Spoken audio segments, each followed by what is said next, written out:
Hey, Magic friends, welcome back. This is your captain speaking here on Captain Class MTG. Time to get back into some more market moving and investment advice as we wait for the release of the beautiful Dominaria Remastered set, which seems to be just amazing, even though everybody's still pissed at Wizards over the whole Magic 30, among other things that they've done. Um, but we just opened a box of Modern Horizons 2 last Sunday for Christmas as a special. If you haven't seen that video, uh, make sure you check it out. I'll try to link it here on the page somewhere. Maybe it'll pop up on the video. We'll have to wait and see. But definitely check it out. It was on Sunday. It's on the channel. And what I wanted to kind of go over was my love for Modern Horizons 2 and the fact that this is probably one of the best investment sets, in my personal opinion, in a long time. Um, Several reasons for that. Before we get started, don't forget to subscribe because we're trying to get to 1,000 subs, and I appreciate all your help. So here we go. Let's start with the history of it. So as you guys know, Modern Horizons 1 came out. It's a real good set. People loved it. Some people hated it. They said it warped the environment. Um, it was printed to oblivion. They kept printing it, and kept printing it, and kept printing it. But at the end of the day, the set now is actually worth almost twice as much as it was, even though it was printed so much, because it had some real powerhouse cards in it. When Modern Horizons 2 came out, everybody had real high hopes, and they were not let down as powerhouse cards were put into the set, along with reprints of the fetch lands, which drove the price of the fetch lands down to a reasonable level that everybody wanted. Some of us wish they'd go back up. But anyway, as we look at this, to kind of give you guys a little feedback on how the box opening went. The box opening was for a box of set boosters, as you can see I have on the video here. I pulled in roughly $270 worth of box value.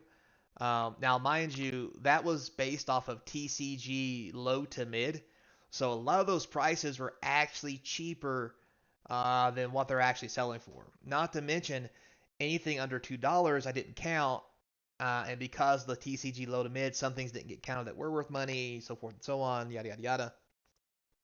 But at the end of the day, worst case scenario, we hit 270 out of a box that's selling right now on TCG. I know it says 210 here, but I'm not gonna lie to you. I think 215 with shipping is the cheapest one I seen, so it's a $50 profit. Um, so that's what we call a inverted EV, which means the box is selling cheaper than it should, because the box should always be worth more sealed than it is opened. So there's the first thing, and we could probably stop the video there, but we're not going to, because I want to talk about some of these hot cards in this set, and why I think it's a great investment moving long term. So like most products, when it first came out, it came out around $300 a box. It was high. Slowly it went down. It spiked back up to 300. Um, as you can see here, the high for this was always $300. It's never really peaked more than that as far as set boxes go. You can see it's holding pretty steady around the 220 range for most of its life cycle. It has perked up during 2022 to a higher range, but has fallen again as more boxes come to market from people who were holding them. Um, and I think the reason for that is the amount of products that was coming out and how Wizards of the Coast was doing their releases. People need to generate money, so a lot of people just mass sold anything they had in stock. Some people could hold on, some people couldn't. That caused a lot to come back to market, causing the market price to dip, even though the average price was higher. But still hanging around that 220 range, right? Until we have here recently 214, which is on TCG Player now, it's the cheapest you can get. Average market price 250. I believe this box should easily be $300. Here's the reason why. Um, Again, I opened the box and got $270 of value out of it on a low end. It was probably closer more to 300 if I, sell everything and what have you at the higher markups, because they are new. Plus, there's good commons and uncommons I didn't even try, right, to list. Plus, there's the list slot in general, which you could hit some crazy good hits. which I didn't really hit anything too great on the list. I literally um, hit all my powerhouse cards from the set itself. I got two good list cards, and that was it. One of them was like $8. Like imagine if you hit a power list card, something worth 40, 50, $60. Like that's just insane. And I think that's one of the reasons why this is a good product to invest in, especially now with everything on the downturn. Everything's cheaper than it should be.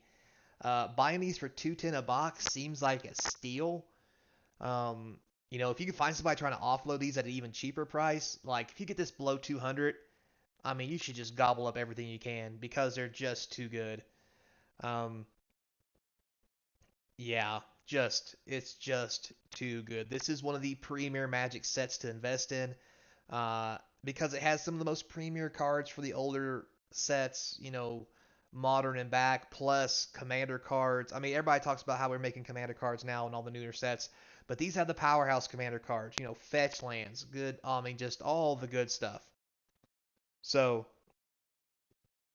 um, for example here, let me just take a minute here. Let me switch sides. So we look at this here. So this is on mtgstocks.com is where I got this information. Um, so if you look at this, I'm not sure what the Archfiend art card is. It says special. I don't understand why it's 102,000. So we're gonna ignore that one. But if you look at these other cards you can possibly get, we're talking Ragavan, $73, over $100 foil, Solitude, 38, Urza's Saga, 36, $35 Endurance, Fury, Esper Sentinel still bopping at $25, Scalding Karn coming in at 22, Misty Rainforest coming in at 21, $18 Cabal Coffers, Vernic Catacombs for 16, Grief for 16, Arid Mesa, Arcana Cruelty's even gotten up there, 13. I mean, we have 1, 2, 3, 4, 5, 6, 7, 8, 9, 10, 11, 12, 13, 14, 15, 16. 16 cards above $10. And then down here we have a buttload that goes down to 2. And we're talking everything from Sword of Hearth and Home to Mirari's Wake, Sarah's Emissary, you name it. And if you look over here at some of these foil prices, these foil prices are nuts. $100, like 48, um, 54, 60s, 47s. Like, if you come down here, some of the cheaper cards really get a big bump in foil price. Like Murktide Regent foils are going for 30. Uh, Sub is going for, it starts at 11, but it's going for 20 as a foil. Uh, Grist the Hunger type, $10 foil. Uh, Caldera Complete foils are going for 11. That's twice what they're normally worth. Same with Mirari's Wake. Like the premium foils are amazing. Sarah Emissary foils are 7. You can see down here, like it's just insane. You got Dragon Rage Chandler foils going for $5. I mean, come on. Golem tokens. All right, they're going for $1.50. I mean, sweet mother of Jesus. They're tokens. So, Tireless Provisioner, that thing's still pretty high. Good old Counterspell still toting around. But yeah, these cards are just insane. So if we go over here and we look at the expected value of this product, you see here where it started out obviously extremely low or extremely high. But as it goes across, like the expected values and averages are amazing for the price of these packs currently. For example, if you go down today, you'll see it says right here, the booster average price is $6, give or take. If you pull a mythic, you're gonna get back on average double that. On the low side, still more than that just by pulling one mythic. Your average common is 32 cents. Uh, Average rare is $3, so most packs have 2 rares. So if you get 2 rares, you're gonna get a good pack. Same goes for commons and uncommons. I mean, it's just really crazy, insane, these averages. Booster box, now, again, it says booster box, averaging 223. These are draft probably, not even set boosters. Um, so it's just insane the market value. Market's 175 or 171 for draft, which makes more sense. This is more of a set booster average. But if you look at the sealed price and what we're going at here, let's go down. You know, draft pack again low for 6, averaging 8. The set pack is $8, averaging 11. I'm sorry, that's yeah the set pack. If you go up here, um, these things are stupid. But anyway, a collector pack is $32. So what does that mean? If we go over here, for example, and we look at, let's say, a draft here, let me bring up the old calculator real quick, run you guys down some math, and that is, again, the wrong button. God, I'm bad at this. All right, so if I run up the old calculator here, so we just talked about how set boosters are $8 a pack. Um, you times that by 30, 240. So if you look at this, if you're buying boxes for 210, you're getting a $30 discount on what this box should cost. And if you go down here and you look at the set boosters when it comes on average of $10, $300 is almost $100 off buying a whole box. Like, it's better to buy a box and part it out than it is to actually open it. And if you go off of this rate, a $300 box is about right because I got 270 out of my set box. $30 difference, give or take, probably a little higher than that. That's where these boxes should be. They should be $300. Um, Also, if you look over here at the draft box, the draft boxes were going for what?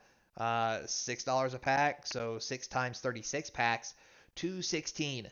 Like, that is a crazy low price. That's lower than the average um by buying the box. So if you're getting them for like on the low side here, below 200, that's a crazy deal. And if you go back and you do it by $8, $9, what they're really going for, 9 times 36, 216. That's still below the average. Like, these are steals right now for what they're actually being priced out at. And the collector box, low is 371. Let's not be, 12 packs times a $32 pack, $32 pack, 384. That's almost on par. So why is the collector booster so okay and the rest of this isn't? Doesn't make any sense, right? And that's my point. Something is wrong with the math and the market has it wrong. These set boosters, especially draft as well, are underpriced. Maybe because there's so many and people are scared to buy them because they're mad at Magic. But this is before they went and did all the dumb stuff, and this is the product we should be investing in and squirreling away. Because let's not forget, in all these cards that we looked at just now, these are regular cards. This doesn't include any full arts. Did you hear that? This doesn't include full arts. This doesn't include etched foils. Like, all these special things you can get could very easily go above and beyond this. Like, this is $73 as a regular card, right?